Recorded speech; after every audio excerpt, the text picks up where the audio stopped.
Hello, I have worked as a nurse. This is my 5th year, and I want to share with you all the experiences that I have learned in my 5 years of experience. Close to 5 years. So, let's just jump into it already. I will say this is the first thing. So, I have realized that older nurses, they are eating on the younger nurses they're eating the younger nurses every day. I do not know. Actually, I thought this was like a Kenyan thing until I saw other nurses from all the other places of the world talking about it on TikTok. If you're a Kenyan and you're watching this, I do not mean what you understood, okay? The whole eating part is not what you understood. It's how older nurses go to the extent of harassing the younger nurses because they do not know, the new nurses, the new grads, because they do not know probably to connect an IV properly or to make proper dilution of medication, or there's something they missed in their documentation, and that is rampant. And I do not know. I want to understand, when you're the older nurse, aren't you supposed to be the person that is actually teaching these younger ones, these new grads, on the things that you're supposed to be doing, instead of eating them up? Why are you doing that, honey? Why are you doing it? If I'm new where you are, and I do not know things, or I'm not quite versed into the procedure, why not teach me instead of harassing me and shouting or yelling at me? You were there once, right? You were there once. I know maybe somebody did that to you, but you can change that. You can change that. You understand that, right? Okay, there's a part. And then the next thing that you need to know, and the next thing that I have learned, is very specific and very important for you to know. Please, honey, relatives of a patient and a patient will never, ever be your friend. Do I need to repeat that so that you understand? Please. Your patient is your patient. They will never be your friend. All right? Those relatives of that patient, they're not your friend. Please understand that, and never forget it. Okay? Do not get mixed up with your very personal things, and do not come to vent to your patient or to vent to the relatives of this patient. I think you have a life outside work. Do that with your friends, and please do. Even if you're doing home visits, please, that is work. Be concerned about their personal space, and be concerned about your personal space as well. I'm meaning that. I mean it. Seriously though. I almost forgot it. Even your colleagues are not your friends. Look at me right now in my eye as I tell you this. Your colleagues, darling, they are not your friends. Okay? And I wish I learned this way sooner than later. You need to have your personal life out elsewhere. I know sometimes as a nurse it's really hard for you to how is the lighting? It's really hard to maybe have a social life, and maybe the only people that you get to are just your colleagues. But please, no. You just go to work, do what you need to do to get paid, and then go home. All right? The whole mixing up after work, you need to talk to your colleagues. You want to talk about your personal things with your colleagues, honey.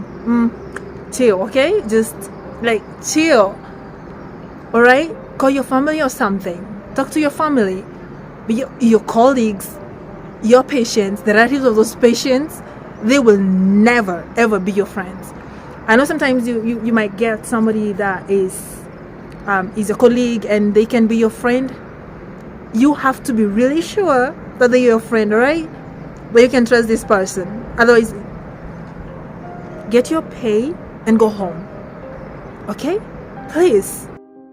And talking about colleagues, need I say that, like, avoid dating at work? I know we are busy.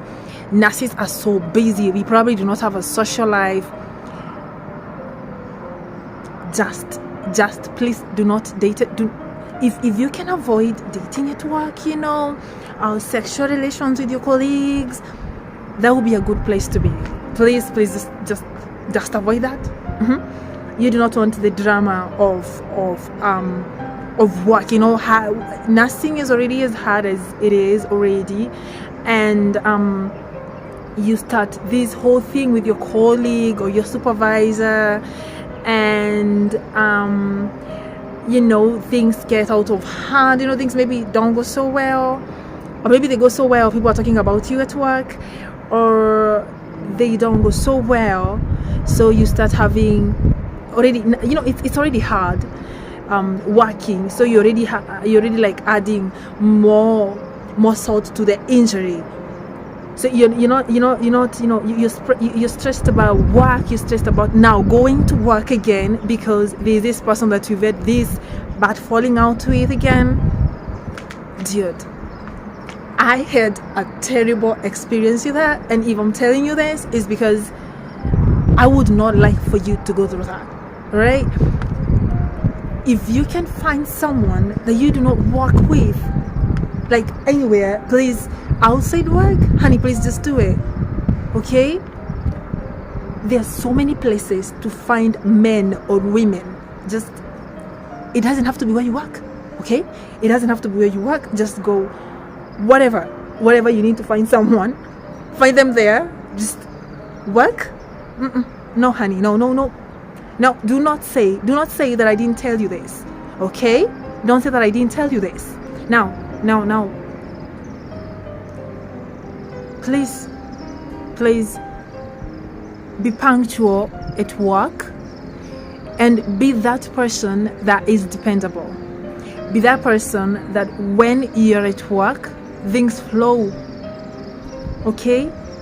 Like when people know you're working, or when anybody knows that hey, Pam is working today, that is gonna be good, because she's gonna follow up, because she's gonna do this, because she won't leave things pending. Be that colleague that people want to work with. Like, be dependable, honey. Be dependable. The whole punctuality thing, I'm also trying so hard to work my way around that. Sometimes you get off work when you're feeling so tired the previous day, so like waking up the following day and reporting to work becomes quite hard. But you can try. I think you can. You remember in my mental health video when I was talking about learning a behavior, in the behavioral therapy.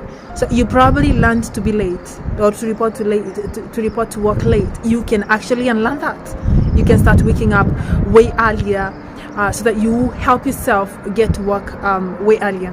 I realized that when you report to work earlier and you relieve the night shift person or the day shift person on time, they feel good, because they also need to go and rest, okay?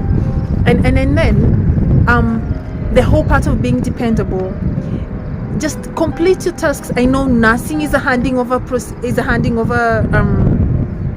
career, like you can do everything, but darling, try the things that you can do. Just do them. If you have the time to do those things, honey, just do those things. I don't know, the wind is not so good. I hope it doesn't reflect on this. I don't know how to prevent that from happening, but please just be that person, be that nurse, be that nurse that patients look forward to your shifts. Be that nurse that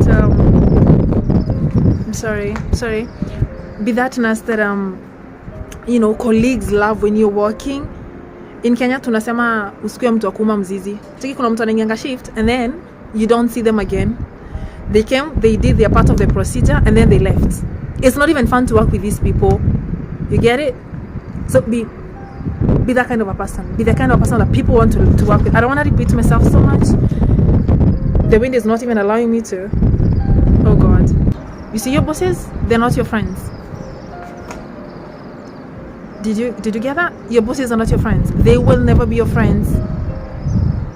I do not care whether you are in a position of influence as a nurse, maybe you're a charge nurse or whatever other position you could be having, but you need to understand that there is a very fine line. Your bosses will never be your friends. Let me tell you something, snitching on your fellow nurse is not going to get you allowances. Nobody is going to add you allowances because you snitch on your fellow colleague. No one. Nobody. Even if you get that person fired, okay, even if you get that person fired, their salary is not going to be given to you. So I don't know why you're snitching. Why are you snitching? What is with this? Well, just like stop doing that. I do not know how most of us work without care plans, or some of us work without care plans. I don't know if it's most or it's some of us, but you need to understand this and you need to learn this. Please, your nursing care plan is your always to go tool, because it helps you understand what you're dealing with this person. You have the timelines for delivering the care, and you already understand the problem of this patient. You know what you need to do, you know the expected outcome, you have the timeline. Okay, even when you're handing over and that specific objective has not been met, the person that you're handing over to knows what they need to do, right? So I need you to understand that you need to work with a care plan. You need to work with a nursing care plan. If you're a nurse, you need to work with a nursing care plan, all right? The other thing, teach nursing students the right thing. Sometimes when medical students come for internships or something like that, please make sure that you're teaching them the right thing, right? All right? So teach them the right thing. If they're learning a procedure for the very first time, do not teach them the shortcuts. We have so many shortcuts as nurses. Especially if you have the experience, you have so many shortcuts that you can do things with. But if you're teaching someone for the very first time, this is the very first time they're learning a procedure, darling, please do it the right way. Okay? If we are giving IM medication, teach them how to give that IM the right way, how to prepare, and everything that you need to do. Okay? Whether it's the NG, anything that you're doing, anything that you're teaching a student for the very first time, please teach them the right way. So you remember when I was talking about the older nurses eating on the younger ones? This causes people to want not to ask about performing a procedure. Like for instance, you are unsure about a thing, but you do not want to ask because someone is going to yell at you. They're going to wonder where you schooled. Especially that is a common statement in Kenya. Somebody is going to ask you, when ulisomea shule gani ya ujui? You get it? Like if somebody is asking you, just show them or tell them what they need to do. I would rather you ask me something that you do not know, that you're unsure about, than you commit a mistake. And the same thing about me is true. Like I would rather ask somebody something that I'm unsure of. I could be stepping into my 5 years of nursing experience, but there are some things, nursing is dynamic. We keep learning new things, things that we learn to keep changing. So if I'm going to ask, especially in the MCH, in the maternal child health care clinic, maternal child health, those things, they keep changing. New vaccines keep being introduced. You cannot know everything at any given time in the medical field. Even if you're going to lie to us, you can never know everything. Okay? So it is okay to not know something. And you know what is more okay? For you to ask, for you to tell someone, I do not know something, I am unsure about this procedure, can you please tell me what I need to do? Can you show me? Can you just guide me through this? If a person yells at you or calls you names or thinks that you're stupid for asking, that is on them. That is not on you. At least you will not have lost a patient because you gave an overdose of medication because of asking. You understand? So there is that part. Now, if you're handling a client or a patient of the opposite gender, if you have that particular gender amongst your staff, for example, I'm having a male patient and there's a male staff that is there, you can leave that procedure for the male staff, okay? Especially if it's a procedure that involves the 1% kind of a thing, you get it? If it's not possible, then that's still okay. We've had cases where patients say they were touched by male staff or they were touched by female staff, and you know, there's a reason as to why they say that nursing procedures should always be done by 2 people. And if you're in a managing position and you're watching this video and there's a shortage in your facility, please just do something about that, because these are kind of things that we can avoid.